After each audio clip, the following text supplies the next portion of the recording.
یہ اس میں مصول ہے، وہ لوگ جو ينفقون اموالہم فی سبیل اللہ، اللہ کہتا ہے جو لوگ مال اپنے مال میری راہ میں خرچ کرتے ہیں، میرے نام پہ بانٹتے ہیں، میری خاطر تقسیم کرتے ہیں، یا اللہ پھر کیا ہوگا؟ کہا کمثل حبۃ، ان کی مثال ایک دانے کی طرح ہے۔ ایک دانے کو جب بندہ مٹی میں ڈالتا ہے، اللہ کہتا ہے انبتت سبع سنابل، تم ایک دانہ مٹی میں ڈالتے ہو، 7 بالیاں تیرا رب اگاتا ہے، فی کل سنبلۃ مئۃ حبۃ، پھر ہر بالی میں 100 دانہ بھرتا ہے۔ اللہ کہتا ہے ایک دانہ تو مجھے دو، 700 بدلے میں تجھے عطا کروں۔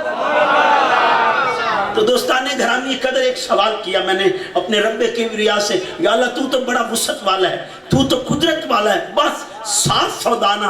اللہ کہتا ہے یہ تیری عقل کے مطابق، تیرے فہم کے مطابق بتایا ہے، میں تو اتنے میں نہیں کہ بس اتنا ہی دے سکتا ہوں، واللہ واسع علیم، تیرا اللہ بڑی وسعت والا ہے، 700 تیرے ذہن کے مطابق بتایا ہے، اب میری مرضی جتنا چاہوں عطا کر۔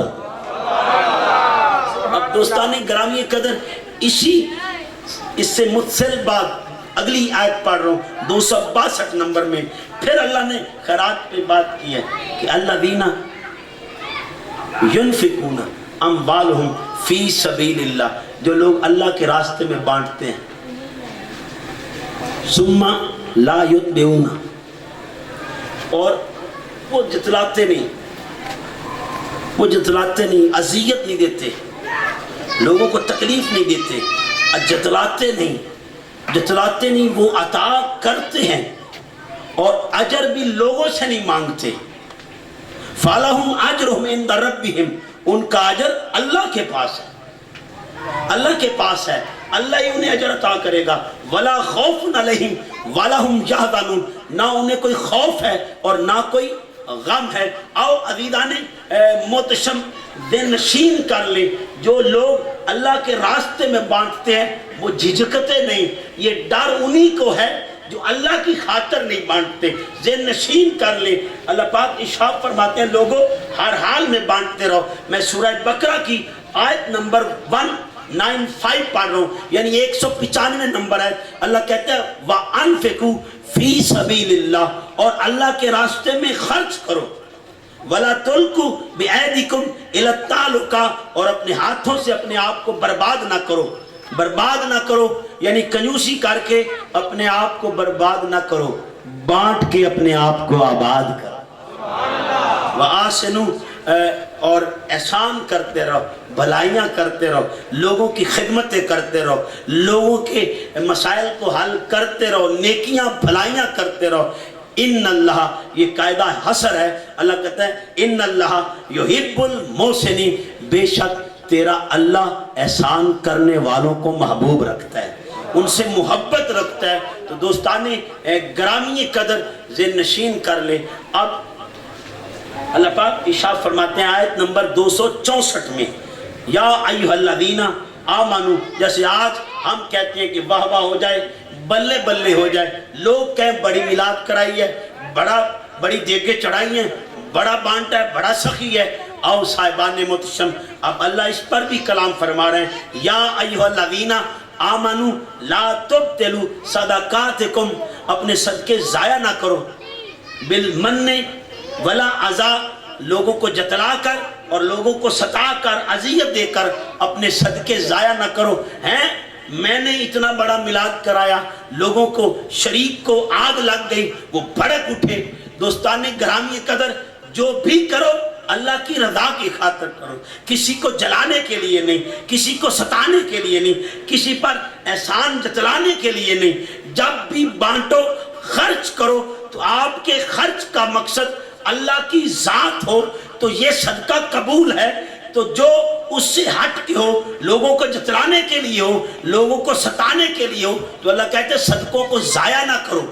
کالذی، اس شخص کی طرح، ينفق مالہ ریا الناس، جو ریاکاری میں مال تو خرچ کرتا ہے لیکن دکھلاوے میں کرتا ہے، واہ واہ کے لیے کرتا ہے، لوگوں کو کہ بلے بلے کے لیے لوگ کہیں واہ کیا بات ہے چودھری صاحب کی، واہ کیا بات ہے نمبردار صاحب کی، باپ مرا کتنی دیگیں چڑھا دی، بڑا رزق بانٹا، لیکن بھائی بھوکا ہے اس کو پوچھتا ہی نہیں، اس کی خبر ہی نہیں، بہن بھوکی مر رہی ہے پتہ ہی نہیں، پڑوس میں بھوکا کوئی سو گیا ہے۔ دوستان گرامی قدر ذہن نشین کر لے، اب وہ اللہ کے لیے نہیں بانٹ رہا، لوگوں کو دکھانے کے لیے بانٹ رہا ہے۔ اللہ کہتے ہیں ایسا جو لوگوں کو دکھانے کے لیے خرچ کرتا ہے، ذہن نشین کر لے، ينفقوا ما له رئاء الناس ولا يؤمنوا بالله والیوم الآخر، نہ اس کا اللہ پر ایمان ہے نہ آخرت کے دن پر ایمان ہے۔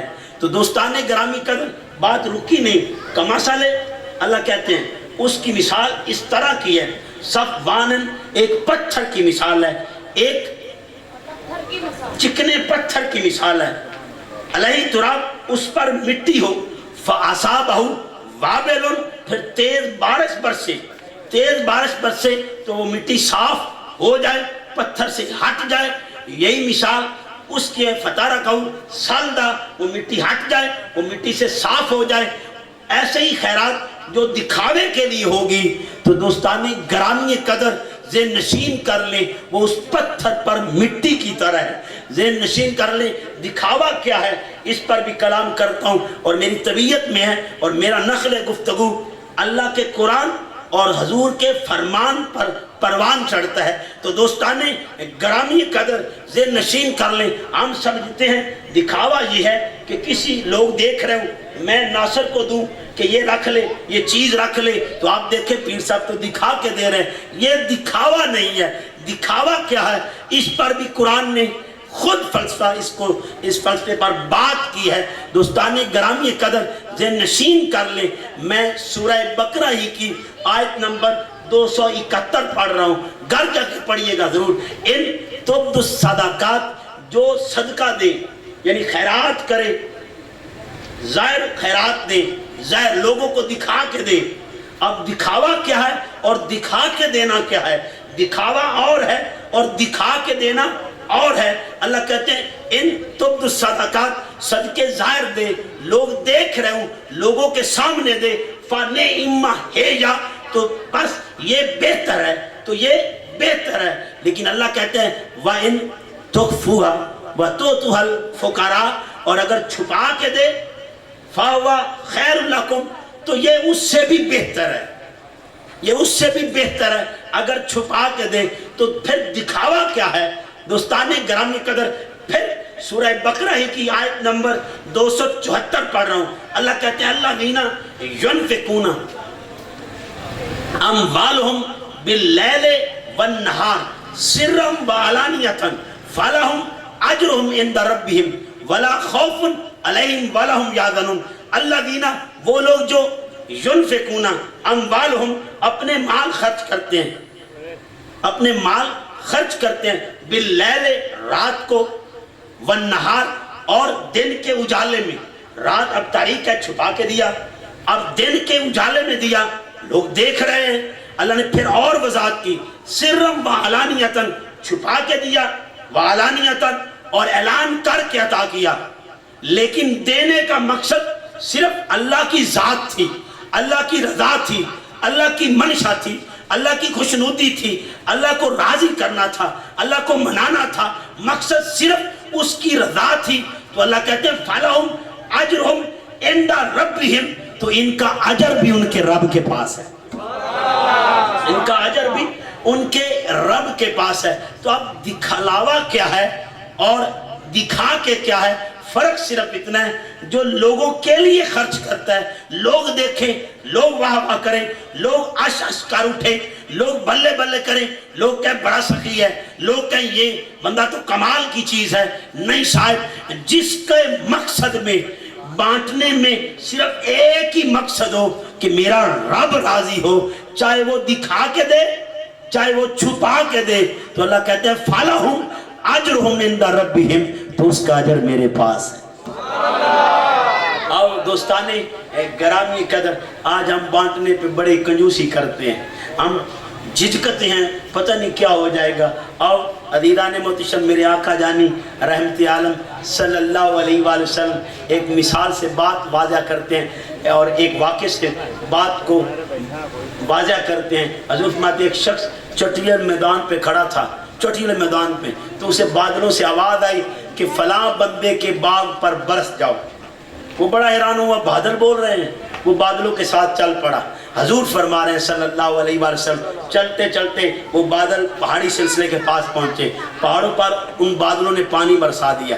اب پہاڑوں پر نالیاں بنتی ہیں، جو لوگ پہاڑی سفر کر چکے انہیں پتہ ہے، وہ نالیاں بنی اور نالیوں میں پانی بہا اور پانی چلتے چلتے ایک نہر سی بن گئی، وہ نہر میں گرا اور نہر آگے چل رہی، وہ پانی کے پیچھے پیچھے۔ میرے آقا جانی رحمت عالم صلی اللہ علیہ وسلم ارشاد فرماتے ہیں بندہ پیچھے پیچھے چلتے چلتے جب ایک مقام پہ پہنچا، وہ نہر بند ہو گئی، تو ایک بندے نے کدال اٹھائی ہوئی تھی، وہ کھینچ رہا تھا اور نالی بنا رہا تھا اور اپنے باغ کی طرف لے کے جا رہا تھا۔ اس نے کہا بتاؤ اب تمہارا نام کیا ہے، تمہارا نام کیا ہے؟ اس نے وہی نام بتایا جو اس نے بادل سے سنا تھا۔ کہا یہ تجھ پہ کرم کیوں ہے؟ کہا جب بھی باغ سے روزی لیتا ہوں، باغ سے روزی حاصل کرتا ہوں، سب اس کے 3 حصے کرتا ہوں۔ پہلا حصہ اپنے رب کے نام پہ بانٹ دیتا ہوں اور دوسرا حصہ وہ اپنے بچوں اہل و عیال پہ خرچ کرتا ہوں اور تیسرا حصہ میں اس کی رکھوالی کے لیے رکھ دیتا ہوں۔ جب سے یہ کرتا ہوں کسی نہ کسی بہانے سے وہ میرے باغ کو سیراب کر دیتا ہے۔ او عزیزان محتشم ذہن نشین کر لیجئے، یہ اپنے ذہن میں حضرت موسیٰ علیہ السلام کا دور ہے اور حضرت موسیٰ علیہ السلام سے ایک بندہ عرض کرتا ہے موسیٰ جی آپ اللہ کے نبی ہیں، اللہ سے میری التماس کیجئے، میری گزارش کیجئے۔ کہا میرا رزق میں تنگی ہے، آپ اللہ سے کہیں کہ اللہ پاک میرے رزق میں اضافہ کر دے۔ تو آپ جاتے ہیں عزیزان محتشم، جب رب کبریا کے پاس پہنچتے ہیں تو اپنے رب کبریا سے کہتے ہیں یا اللہ تیرا فلاں بندہ یہ کہہ رہا تھا تو اس کے رزق میں اضافہ کر دے، اس کا بڑا دل ہے۔ تو عزیزان محتشم یہ التجا اور التماس آگے رکھی تو اللہ پاک کہتے ہیں موسیٰ اسے کہنا تیری عمر زیادہ ہے اور تیرا رزق تھوڑا ہے، اسی ترتیب سے تجھے تیرے رب نے عطا کرنا ہے۔ جب حضرت موسیٰ واپس لوٹے تو عزیزان محتشم حضرت موسیٰ علیہ السلام اس بندے سے کہتے ہیں اے بندہ خدا تیرا رزق تھوڑا ہے اور تیری عمر زیادہ ہے، تو یہ ایسے ہی تجھے ملنا ہے۔ اس نے کہا اللہ پاک سے کہنا اب ملاقات ہو مجھے یک بارگی عطا کر دے، یعنی ہکے واری دے دے میں آپ پہ ہی مینج کر سا۔ عزیزان محتشم حضرت موسیٰ نے پیغام دیا علیہ السلام، پیغام دیتے ہیں اللہ پاک یک بارگی عطا کر دیتے ہیں۔ اس نے کہا جب اتنے دن مشکل میں گزارنے ایک دن اس کے نام صحیح، ایک دن اس کے نام صحیح، اس نے سارا رزق پکڑا اور اپنے رب کے نام پہ بانٹ دیا۔ اگلے دن اس کے وعدے کے مطابق اضافت کے ساتھ وہ عطا کرتا ہے، جیسا کہ سورہ بقرہ میں بھی ارشاد فرمایا اور یہ سورہ حدید کے بھی الفاظ ہیں۔ دوستان گرامی قدر میں سورہ بقرہ کی آیت نمبر 245 کے الفاظ پڑھ رہا ہوں، من ذا الذی یقرض اللہ قرضا حسنا، اللہ کہتے ہیں مجھے قرض حسنا دو۔ اب اللہ کو کیا ضرورت قرض حسنا کی؟ ایک حدیث سے اس بات کی تکمیل کر رہا ہوں۔ میرے آقا جانی فرماتے ہیں میرے رب کہتے ہیں میں بھوکا تھا تو نے مجھے کھانا نہیں دیا، میں پیاسا تھا تو نے مجھے پانی نہیں دیا، میں ننگا تھا تو نے مجھے کپڑے نہیں پہنائے، میں بیمار تھا تو نے میری بیمار پرسی کیوں نہیں کی؟ تو بندہ سوال کرے گا یا اللہ تجھے بھوک کبھی لگی نہیں، تجھے کبھی پیاس کی تجھے نہیں لگی، نہ پیاس نہ بھوک، یا اللہ تو ان سے مبرہ ہے، پاک ہے۔ اللہ پاک ارشاد فرماتے ہیں اے میرے بندے تیرے سامنے میرا ایک بندہ بھوکا تھا، اگر تو کھانا کھلاتا ایسے ہی تھا جیسے تو نے مجھے کھلایا، اور اگر تو ننگے کو کپڑا پہناتا ایسے ہی تھا جیسے تو نے مجھے دے دیا، اور اگر بیمار پرسی کرتا ایسے ہی تھا جیسے تو نے میری کر لی۔ تو دوستان گرامی قدر اللہ پاک کہتے ہیں مجھے قرض حسنا دو، قرض حسنا دو۔ یا اللہ پھر ہوگا کیا؟ اللہ کہتے ہیں فَيُضَاعِفَهُ لَهُ أَضْعَافًا كَثِيرًا۔ میں پنجابی میں ترجمہ کروں گا، اللہ کہتا ہے تو مینوں تھوڑا دے سے چوکھا واپس تیرا رب کر سے۔ تو دوستان گرامی قدر ذہن نشین کر لیں، اللہ پاک اضافے کے ساتھ لوٹا دے گا۔ تو اس بندے نے بانٹ دیا تو اضافے کے ساتھ اس کے پاس آ گیا، اس نے پھر بانٹ دیا، وہاں تو ریل پیل لگ گئی، حاجت مندوں کا ایک تانتا بچ گیا، لوگ حاجت پوری کرنے کے لیے امڈ آئے، ہر روز آتے اپنی اپنی حاجات رکھتے، وہ پوری کر دیتا۔ ایک دن حضرت موسیٰ کا گزر ہوا اور دیکھا یا تو مجمع لگا ہوا ہے ضرورت مندوں کا، تڑپ اٹھے، اپنے رب کبریا سے کہتے ہیں یا اللہ ماجرا کیا ہے، جو اپنے رزق سے تنگ تھا آج وہاں ریل پیل لگی ہوئی ہے، حاجت مندوں کا ایک ہجوم ہے، یا اللہ بڑا حیران ہوں، کیا وجہ بنی؟ اللہ پاک نے کہا موسیٰ اس نے مجھ سے سودا کر لیا، اس نے اپنا رزق مجھے دے دیا، میں اضافے کے ساتھ اسے دیتا، جب تک وہ میری راہ میں بانٹتا رہے گا میں اس کے رزق کو بڑھاتا رہوں۔ آؤ دوستان گرامی قدر، یہ ذہن نشین کر لیں، ذہن نشین کر لیں، اگر چاہتے ہیں کہ رزق بڑھ جائے، رزق بڑھے، تو ایک کلیہ بتا رہا ہوں قرآن کے حوالے سے، اگر رزق بڑھانا چاہتے ہو تو بانٹنا شروع کر دو، جتنا تم بانٹتے جاؤ گے وہ بڑھاتا جائے گا۔ آؤ عزیزان محتشم، 1 کروڑ پتی سے کسی نے عرض کی بھئی تم کروڑ پتی کیسے بنے، کیسے کروڑ پتی ہو گئے، کل تو تمہاری حالت کیا تھی، آج تم کروڑ پتی بنے، کیسے بن گئے؟ اس نے کہا یار میں نے اپنے سے نیچے والوں کو لاکھ پتی کر دیا، اس نے مجھے کروڑ پتی کر دیا۔ آؤ دوستان گرامی قدر، الذین ینفقون فی السراء والضراء، کہ جو لوگ ہر حال میں خرچ کرتے ہیں، ہر حال میں خرچ کرتے ہیں، اللہ کہتے ہیں وہ میرے محبوب ہیں۔ تو اب خرچ کرنے والے اس کے محبوب ہیں، تو جن کے خرچ کرنے کو اس نے سورہ دہر میں بیان کیا وَيُطْعِمُونَ الطَّعَامَ عَلَىٰ حُبِّهِ مِسْكِينًا وَيَتِيمًا وَأَسِيرًا، جن کے خرچ کرنے کو وہ رب کبریا خود بیان کرے ان کی محبت کا حال کیا ہوگا۔ آؤ دوستان گرامی قدر، اللہ پاک دوسری بات فرماتے ہیں وَالْقَاذِمِينَ الْغَيْظَ، اپنے غصے کو کنٹرول کرو، اپنے غصے کو کنٹرول کرو، اپنے غصے کو قابو کرو، اپنے غصے کو ضبط کرو، کنٹرول کرو۔ دوستان گرامی قدر ذہن نشین کر لیں، آؤ کنٹرول کرو گے تو مقامات وہ عطا کرے گا، اور اتنا بڑا مقام جو غصے کو قابو کرے گا، اللہ کہتے ہیں وہ کسی اور کا نہیں تیرے رب کا محبوب ہے۔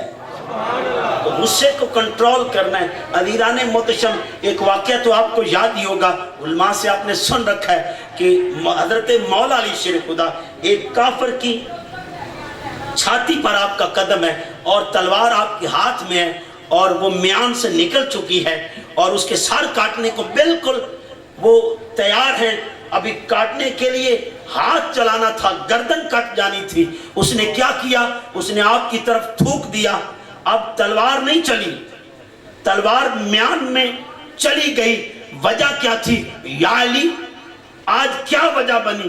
کہا میں نے تو اس لیے آپ کی طرف تھوک پھینکی تھی کہ آپ تکلیف نہیں دیں گے، اذیت نہیں دیں گے، ایک ہی جھٹکے میں میرا کام تمام کریں گے۔ کہا یہ جو علی کی تلوار ہے علی کے لیے نہیں بنی، یہ جب بھی چلی ہے اس کے رب کے لیے چلی۔ یہ کنٹرول غصے پر۔ اور عزیزان محتشم ذہن نشین کر لیں، وادی طائف تو جانتے ہیں، ایک دن اماں جان حضرت ام المومنین حضرت عائشہ صدیقہ رضی اللہ تعالیٰ عنہ آپ پوچھتی ہیں آقا جانی سے، آقا جانی صلی اللہ علیہ وآلہ وسلم کیا عود سے بھی کوئی سخت ترین دن میرے محبوب کی زندگی میں تھا؟ ہاں عائشہ، طائف کا دن عود سے بھی زیادہ سخت ترین دن تھا، جب قوم نے پتھر مارے۔ عزیزان محتشم، اب قوم نے پتھر چلائے تو اللہ کہہ رہا ہے محبوب ذرا لب کھولیے، ان کو غرق اور برباد نہ کر دوں، تو میرے نبی کہتے ہیں اللہم اہدی قومی، اے اللہ میری قوم کو ہدایت عطا فرما۔ تو دوستان گرامی قدر، بس ایک واقعہ اور سنا کے میں اگلی طرف بڑھ رہا ہوں۔ والقاظمین الغیظ، اپنے غصے کو کنٹرول کیجئے۔ اب باپ کا قاتل ہے، باپ کا قاتل ہے اور بارگاہ زین العابدین میں آ گیا ہے، بارگاہ زین العابدین میں آ گیا۔ یہ پریکٹیکل کر کے دکھایا ہے، پریکٹس دکھائی ہے، اپنی مشق سے، اپنے عمل سے دکھایا ہے۔ محمد اور آل محمد نے عمل سے بات سکھائی ہے صلی اللہ علیہ وآلہ وسلم کے اس لخت جگر نے. جب باپ کا قاتل ہو, ایمان سے کسی نے میرے باپ کو گالی دی ہو, وہ میرے سامنے کیسے آ جائے, میں کیسے اسے برداشت کروں. لیکن زین العابدین کا حوصلہ دیکھیے, اپنے غصے پر کنٹرول دیکھیے کہ باپ کا قاتل سامنے ہے اور آپ اسے پانی پلا رہے ہیں. جس نے پیاسا باپ کو شہید کیا, سارے خاندان کو جس نے پیاسا شہید کرنے میں معاونت کی, وہ سامنے کھڑا ہے اور آپ اسے پانی پلا رہے ہیں, کھانا کھلا رہے ہیں اور جاتے ہوئے نانا جان کی طرح تحفے بھی دے رہے ہیں. تو وہ سوال کرتا ہے, جب تھوڑا دور نکلا واپس لوٹا, حضرت آپ مجھے پہچانے نہیں. آپ کہتے ہیں پہچان گیا ہوں, پہچان گیا ہوں. فرق صرف اتنا ہے, ہم غصے کو کنٹرول کرنے والے ہیں. پہچان تجھے گیا ہوں, پہچان تجھے گیا ہوں. یہ وہ تیرا کردار تھا, یہ مصطفیٰ کے بیٹے کا کردار. وَالْقَادِمِينَ الْغَيْظَ, غصے کو کنٹرول کرو. وَالْعَافِينَ عَنِ النَّاسِ, اور لوگوں سے درگزر کرو, لوگوں کو معافیاں دیتے رہو, معاف کرتے رہو. آؤ عزیزان محتشم, آپ کے اور میرے رب کریم کہتے ہیں جو لوگوں سے درگزر کرتا ہے, لوگوں کو معاف کرتا رہتا ہے, واللہ یحب المحسنین, یہی وہ لوگ ہیں جو اللہ کے محبوب ہیں. آؤ عزیزان محتشم, آج میں نے اور آپ نے ارادہ کر کے آج سے کنجوسیاں چھوڑ دینی, کنجوسیاں چھوڑ دینی, سخاوت کرتے رہنا, بانٹتے رہنا ہے. اپنے رزق میں سے اپنے رب کے نام پہ بانٹتے تم رہو, اضافہ کر کے وہ واپس لوٹاتا رہے. تو آج کے بعد کریں گے نا عزیزان محتشم, کمی نہیں پڑتی. السخیو حبیب اللہ, سخاوت کرنے والا اللہ کا دوست ہے. اگر دوستی خدا چاہتے ہو تو سخاوت کیا کرو, بانٹا کرو. آؤ عزیزان محتشم, جو بانٹتا رہتا ہے وہ اللہ کا محبوب ہو جاتا ہے. اللہ پاک مجھے, آپ کو, ہم سب کو قابل عمل باتوں پر توفیق عمل عطا فرمائے. 3 کام میں دے کے جا رہا ہوں, 3 کام یہ آپ نے یاد رکھنے ہیں. یہ میرے روانی پیشوا کے تصدق سے بتا رہا ہوں, اور عزیزان محتشم یہ میری نصیحت ہے آپ کو اپنے روانی پیشوا کے تصدق سے.